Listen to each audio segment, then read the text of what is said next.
Paul George injured again. If the Sixers tear it all down, what would that process even look like? One Miami Heat official says LeBron James would be welcomed back to South Beach with open arms. And who is the biggest threat to a Thunder repeat out west? That's all today on Locked On NBA.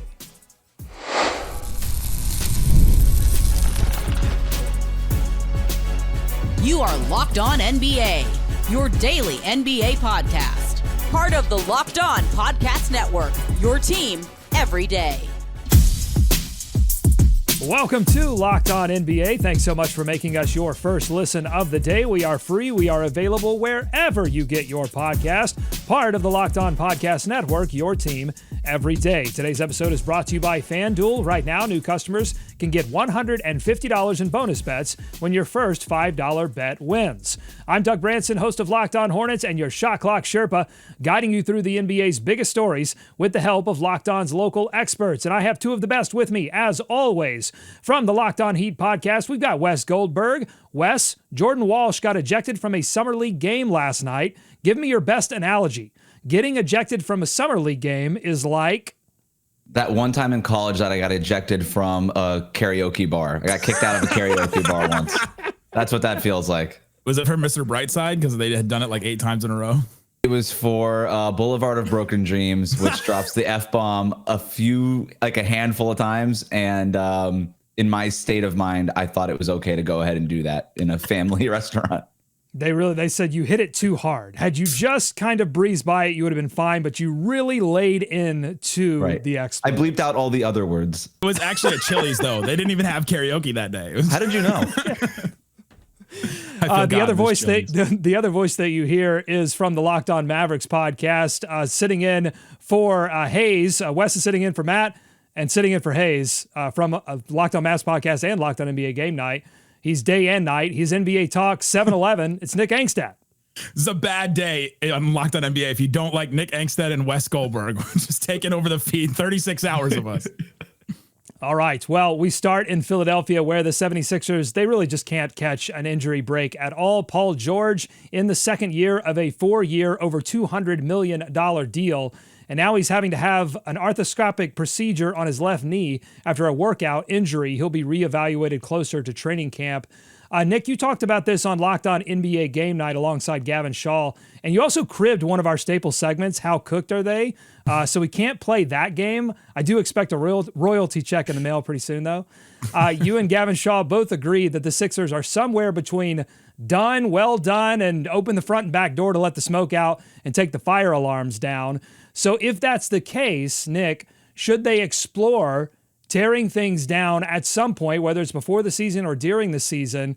And what would that even look like if they tried to do that? Explore it. Yeah, they should be. Daryl Morey should be on the phone every single day calling about these two guys. It's like, hey, is there any chance? Would you want to take a chance on these guys? And I start to think through some of the teams and you're like, well, unless a Wizards gets a little desperate and they're like, well, we got some vets here. Maybe we just swap some of those and maybe we get lucky and Paul George is actually healthy. Or the team that I think about, what are the Kings doing? This feels like a Kings move where the Kings just go, you know what? Let's take a chance on Joel Embiid. Let's see how this goes. Maybe he plays next to Sabonis. Maybe they're done with the Sabonis experiment. Who knows? That's the only team where I'm like, maybe that's just crazy enough that it just might work because it might work for us. Yeah, the Sacramento Kings is where I went to, and you could talk about the Sabonis. You could talk about like the actual team parts of this. It just feels like something Sacramento would just do, right? It doesn't need to make sense. We don't have to talk them into it.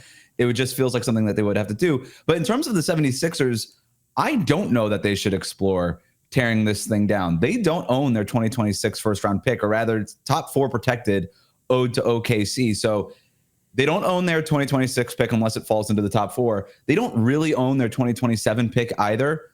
And so if they did want to tear it all down, they would have to hit this tight window of being very bad right now, very quickly, so bad that you ended up in the lottery and ended up getting one of the best 4 picks in the NBA draft in the lottery. And as we all know, for the 76ers, all of their plans always go swimmingly, right? Like they never fail on any of their plans. So if you're the Sixers, that tight window, that's a really tough thing to hit. But aren't you just trying to get out of the aprons? Like, aren't you just trying to clear up that money for the future? To me, I think it's less about draft picks and more about like just clearing a cap sheet so that when your Tyrese Maxey, your VJ Edgecombe, your Jared McCain are like ready to take control of the team, that there's stuff that you can do and are possibly doing. As of right now, we're looking at $67 million to Joel Embiid by the time that Jared McCain like hits restricted free agency. Like, oof. Yeah, I think they could do a mix of both where it doesn't really even make sense to get off Embiid and Paul George now. Maybe you just do 2 years, hope to catch lightning in a bottle one of these years. And then in 2027, that summer, Embiid will have 2 years left on his contract. PG will be an expiring. It'll be easier to move off of those guys at that point. Yeah, like wouldn't it be different, Wes, if they had really zero future prospects? But that's not really the case. They've got McCain, they've got Maxey. So wouldn't a move away from Embiid and George be less about what you could possibly get in return, or less about even the future draft picks, and just saying, hey, we need to just like focus. We know this isn't going to work. And so now it's just about not wasting time and getting to that future development faster. Well, the good thing is they could do both, right? The great thing about Joel Embiid and Paul George is that they never play basketball, so you don't have to worry about them getting in the way. Getting the time. Yeah, so like those possessions will be there for McCain, for Maxey, for VJ Edgecombe if he ever wants to play. Also, he's getting a quick 101 in load management already in summer league, but you don't have to worry about that. And the only reason I'm bringing up the draft picks part of this too is, to Nick's point, who's taking Embiid? Who's taking Paul George? You might have to actually attach more of your draft picks to get off of those guys. And if that's the case, then I don't think you can do it. You might just be better off having them on your books for 2 years and then letting these guys kind of play through it. And then eventually when they are ready, you fully hand the keys over to them. All right, we shift from bad injury news to good injury news. Victor Wembanyama told a French newspaper that he is cleared to return to all basketball activity. Wes, what does a successful season look like for Victor Wembanyama? Where do you set the bar for him this season? Well, the first thing is stay healthy, right? He's played 71 games and 46 games his first 2 years in the NBA. So stay healthy is number one, and then help the Spurs push for a playoff spot. That's the other thing. Victor Wembanyama at this point is capable of doing that. You look at him with De'Aaron Fox, with some of the guys that the Spurs team has, but if Victor Wembanyama is one of the 10 best players in the league, which I think a lot of people are projecting him to be, that he was 13th in EPM last year, then that is probably what a successful season looks like for him. But it starts with staying healthy. And by the way, we're going into his third year now. It's time for him to win Defensive Player of the Year. I mean, he's going to if he plays the games, right? He would have last year if he had just played the games. And to me, a successful season for him has nothing to do with his play, because you know what you're going to get out of him. It's just staying healthy and playing the games. And then I think this team should, at the very least, like if they do not make the play-in, that is a complete disaster for this team. But I think they should make the playoffs. I think they should get out of that. They should maybe be in the top 6.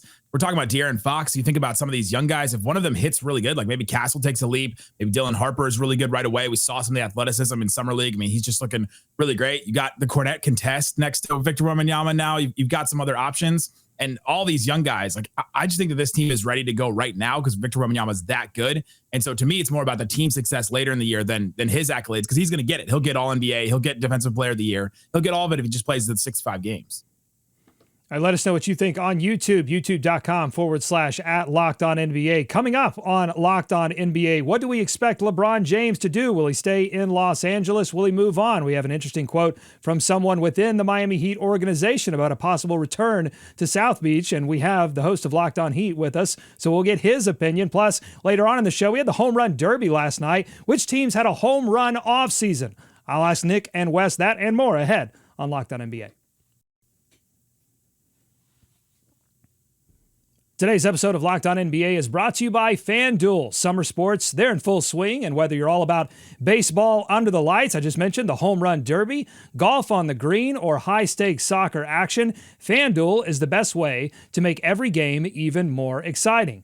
You're already following the action. Why not make it a little bit more thrilling? And with FanDuel, you can get in on the game while your friends are busy getting sunburned at the beach. It's easy to use, it's fast to pay out, and it makes even regular season games, there are a lot of those in baseball, it makes them feel like must-watch events. Whether you're placing a same-game parlay or watching a bet right into the ninth inning, FanDuel makes it feel like you are part of the action. And if you're new to FanDuel, I've got good news. New customers can bet just $5 $1 and you get $150 in bonus bets if your first bet wins. Open the FanDuel app today or visit FanDuel.com/lockedon to get started. That's FanDuel.com/lockedon. More Locked On NBA ahead. Thanks for making Locked On NBA your first listen every day. We are one of the most listened to podcasts on the Locked On Podcast Network, and we thank you for that. We're now on a mission to become one of the most watched shows on the network. If you've been listening for a long time, please support the show by going to YouTube and subscribing. Udonis Haslem, the Miami Heat's vice president of basketball development, said this on ESPN's NBA Today show during a discussion about LeBron James and the Los Angeles Lakers. Quote, "I don't give a damn who they bring to LA. That is not a championship roster right now with the LA Lakers. I do know a place where he is welcome, and he will always be welcome." Now, I'm not snitching, but that feels tamper-ish. Wes, you're our local Heat expert. Have you given much thought to the idea of a LeBron James return to South Florida if the relationship between LeBron and LA continues to go south? No, not really. No, I'm kidding. Obviously, I've given that a ton of thought. Come on. It wasn't that long ago that Pat Riley said that there's a key under the mat for him. It does make some sense. Now, I know that the easy connection to draw is LeBron James to the Cleveland Cavaliers. LeBron hasn't exactly been making it a secret that he still admires parts of the Cavaliers organization, tweeting congratulations to people in the front office, being photographed there at their practice facility, and all these things like that. But he also once played for Miami, and I would argue had the most success of his career in Miami than he has had anywhere else. 4 straight finals, 2 championships at the absolute peak of his career. What happened in that first game? Dan Wojcicki went on the Low Post earlier this week and asked, sort of rhetorically, talking about LeBron James and how hard it is just to trade his contract because he's making $53 million. He said rhetorically, who's got $53 million in expiring salary to send back to the Lakers because they want to maintain that flexibility in 2027? The Miami Heat do. The Miami Heat literally have $54 million in expiring salary. Andrew Wiggins, Terry Rozier, they can go to the Lakers, and then whatever else you have to include there, but that's your expiring salary. The Lakers can maintain their flexibility that they want to build around Luka Doncic long term, and LeBron James could try to chase a championship in the Eastern Conference. I think it makes a lot of sense. So then your team is LeBron James, Tyler Hero, Bam Adebayo, Norm Powell. Norm Powell's going in the trade, right? He's got to be part of the. You can keep Rozier him. and Wiggins. Rozier and Wiggins. That's it. And then where are you going with this team after that? Don't ask too many questions, Nick. That's not the point. If you're LeBron, you say, look, the Western Conference, it has been rough the last 2 years. Let me just get to the Eastern Conference. And you've got LeBron and Bam, who've won a gold medal together with Team USA. You've got Hero and Norm Powell, who are knockdown 3-point shooters. That's the kind of team. You got a dominant big man presence who can anchor the defense and shooters around LeBron. If you're LeBron, you at least say, those are the bones of a team. That's a LeBron team. Right now, the Lakers feel like the bones of a Luka team. I need to go to the bones of a LeBron team. And then is he really scared of the Knicks and the Cavaliers? I don't think he is. I don't know that the Heat are better than those teams, but if you're LeBron James, you might look at that as a real opportunity. Yeah, if you're LeBron, you want to go to the East for sure. But I do look at the Heat and go, well, you got Bam Adebayo, you got Tyler Hero, but we have a Bam Adebayo sized Tyler Hero in Luka Doncic over with the Lakers, and I think that makes it, just because of that, makes it more of a better winning situation. I think it would be very interesting for LeBron James if he were to return to Miami, for the idea of him returning somewhere to become part of his legacy, when I think a large part of his legacy was the decision. We talked about that. You did a whole show on the 15th anniversary of the decision. Mm-hmm. So much of it was about him leaving that maybe a second return to a location to help win another championship, that would just, to me, would completely redefine the legacy. I don't know what you think, Wes. I would agree with you. I think it would be a wonderful idea for LeBron's legacy. I don't see any problems with it. I don't know why anybody. It would be great to see people react to it this time, because the reaction when LeBron first went to Miami in 2010 was obviously incredibly dramatic, and the burning of the jerseys and the beginning of the player empowerment era. To kind of try to close the loop on it and make it almost a challenge to LeBron fans and the media in the sense of, okay, what are you going to say this time? That would be interesting to me. Nick. Not one, not two. Yeah, he can complete it. 3 returns. We might as well let's loop him all the way back. And in 2030, we're talking about him going back to the Lakers, and then you just loop back and he'll return to the Cavs. And we'll just keep doing the cycle over and over with LeBron. I don't think he's going anywhere, though. I've always just thought that statement was him putting pressure on the front office like he always does, and that he'll just end up staying in LA. His son plays for the team. All right, well, if LeBron James does stay in LA, will the Lakers be one of the greatest threats to the Locked On Thunder, to the Oklahoma City Thunder, repeating as Western? Rylan, you know what? out. In fact, I think Rylan Stiles should get a ring. He was that good this year, covering the Locked On Thunder, covering the Oklahoma City Thunder. I think he should get a ring. Today on Locked On Thunder, Rylan Stiles and Michael Martin power rank the threats out west to OKC's quest to repeat as champions. And maybe unsurprisingly, the team that topped the list was not the LA Lakers. It was the only West team to take them to 7 games. That is the Denver Nuggets. I don't know if they're going to be this 2 seed in the West because of what Denver typically does in the regular season, but I do think that they're the second biggest contender to knock off the Thunder. If you told me right now that the Thunder do not get back to the finals and I had to guess what the reason why would be, I would guess the Denver Nuggets, because they have the best player in the world, Nikola Jokic, or the second best player. Like they have the best player in the world, in my opinion, in Nikola Jokic. I know that Thunder fans get mad at that because they think that Shea's the best player in the world, but either way you slice it, Nikola Jokic is a system unto himself, and he's a guy that obviously took the Thunder to the brink almost by himself with a very, very, very bad roster. Yeah, they're a team with a real home court advantage. They can win on the road. They have the best player in the world. I'll agree with you. I'll take on some of the hate, but I think he is still the best player in the world for now. That can change. But I like them. I like the Cam Johnson trade. I think that overall the Nuggets, we agree. We can talk about it until we're blue in the face, but they're definitely the number 1 threat. Okay, so Rylan and Michael agree there. How about you, Nick? Do you agree that Denver is the number 1 threat out west to OKC's title defense, or can you make a case for Houston, one of the LA teams, Dallas? First of all, they're taking the ring away because he said SGA is not the best player. They're not the best player in the world. I think that's just disqualifying OKC.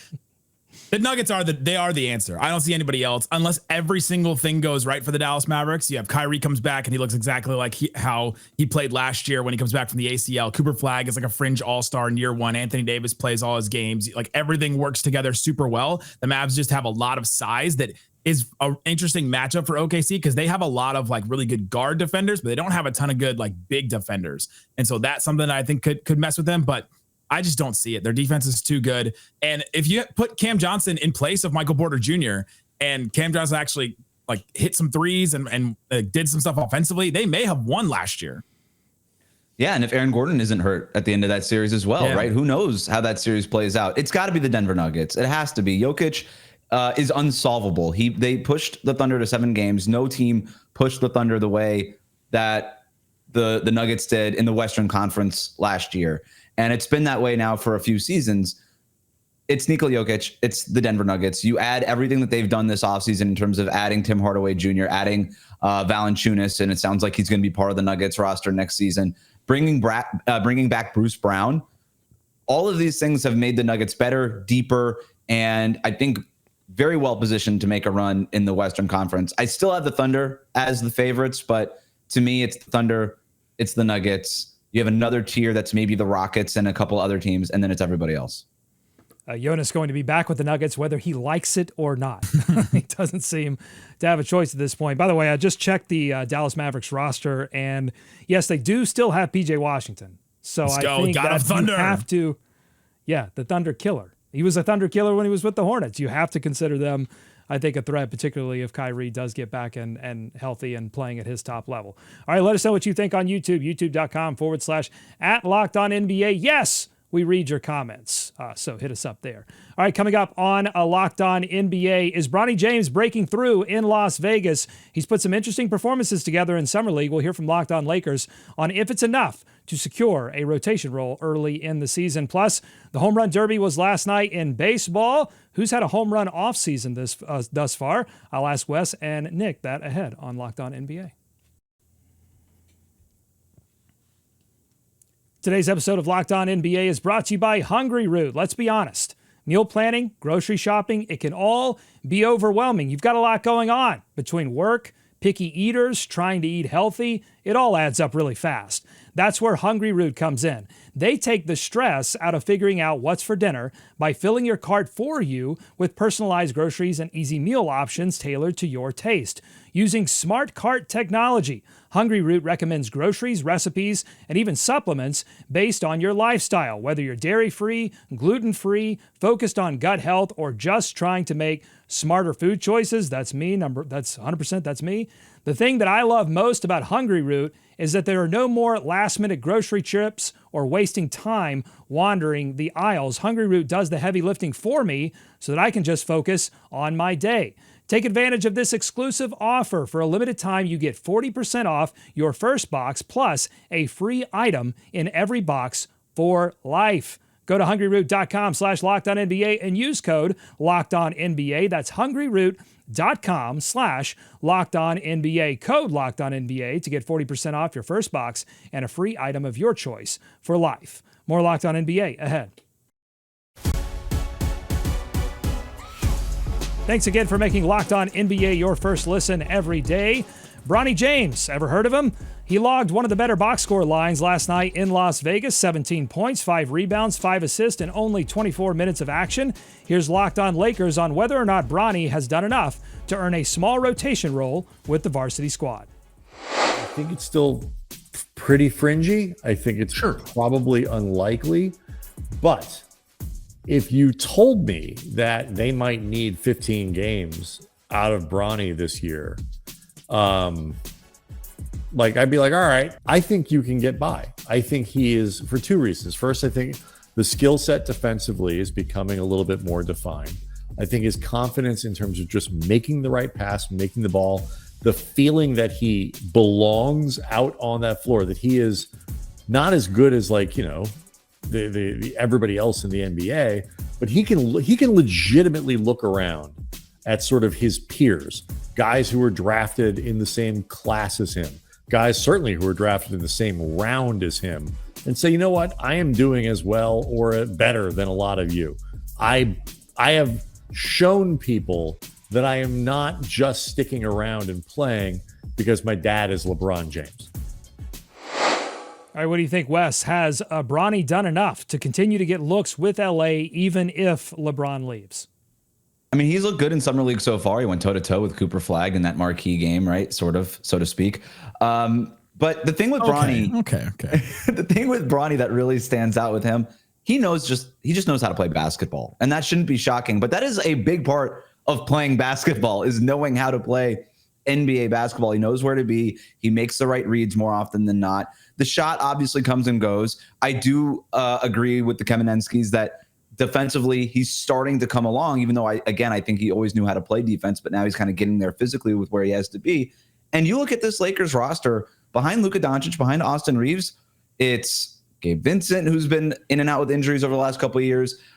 It's Jordan Goodwin, it's Dalton Connect, who may not even be on the roster at the start of the season, and it doesn't seem like there's a ton of confidence in LA with him. There are minutes out there for Bronny to grab, and based on this Summer League performance so far, he's at least competing for them. Especially defensive minutes. Can we get anybody that can defend? I mean, you start naming those players, and like Luka has some good moments defensively and some that are not so great. Austin Reeves gets targeted all the time. You have Dalton Connect. Like, these are not all great defenders that you're naming. And so I think there are minutes right now. If I just look at this roster as it is right now, I keep waiting for something else to happen with the Lakers. And until something else happens, they bring in somebody else. They sign some minimums. They get, maybe a buyout guy. I don't know. It does seem like there's like a good amount of minutes for Bronny James. Like, I don't know. I feel like he could be in the rotation to start the season. All right. I'm pleasantly surprised. I thought you both would be adamantly against the idea, but you brought reason and rationality. Oh, I agree. I think he's working his way.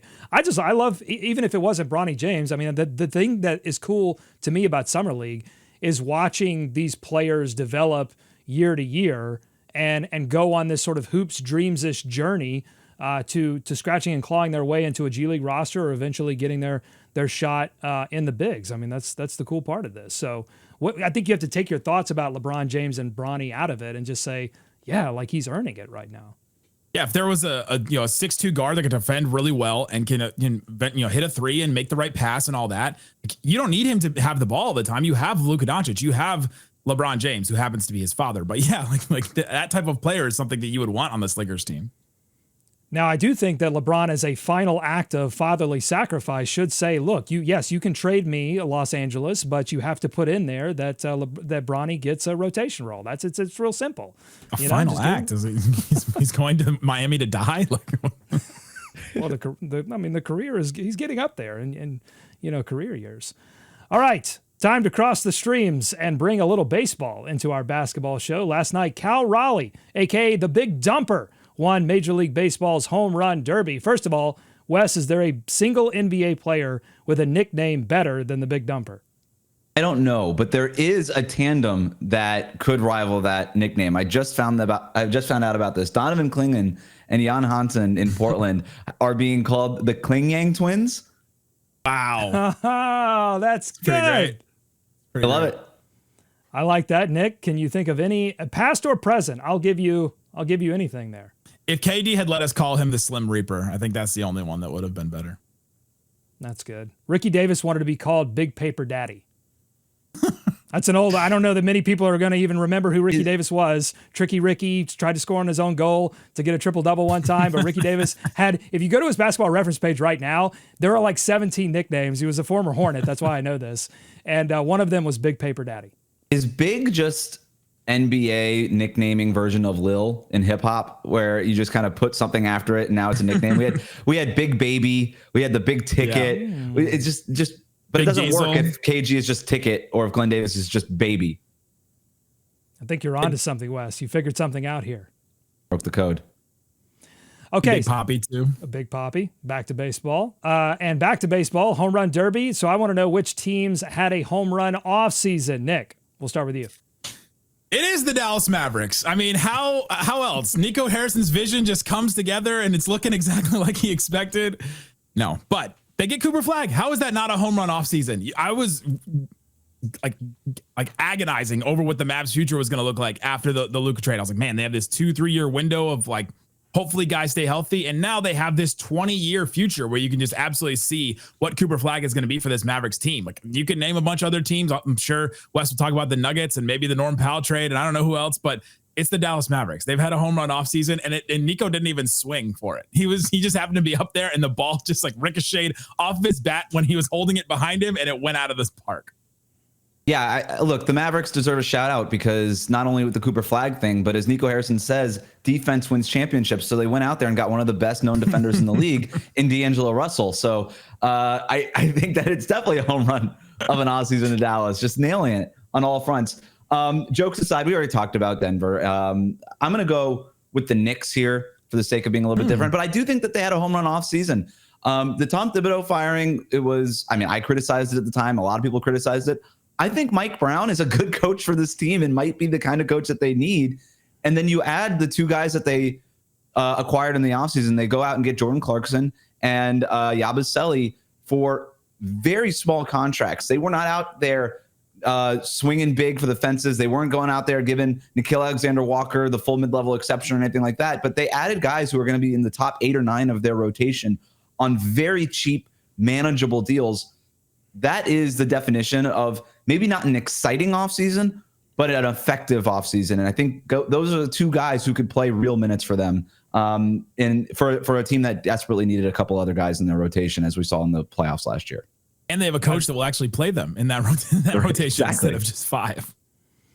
I think people would throw the Houston Rockets in there for their acquisition of KD and moving on from Jalen Green. I think people would look at the Orlando Magic and their acquisition of Desmond Bane, maybe just what that team needed to help them get to the next level in the Eastern Conference. Or the Hornets and getting Liam McNeely.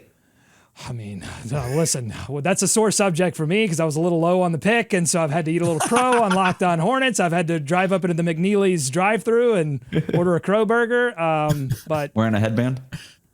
Yeah, I might have to wear a headband for the rest of the season after I was low on the pick. He certainly looks good in Summer League. We'll see how it translates when we get a little bit further on. I am interested in the Atlanta Hawks because I feel like they got a big boost in their NBA win total when Vegas came out with the win totals, and I was a little surprised by just how many wins that they were projected to have.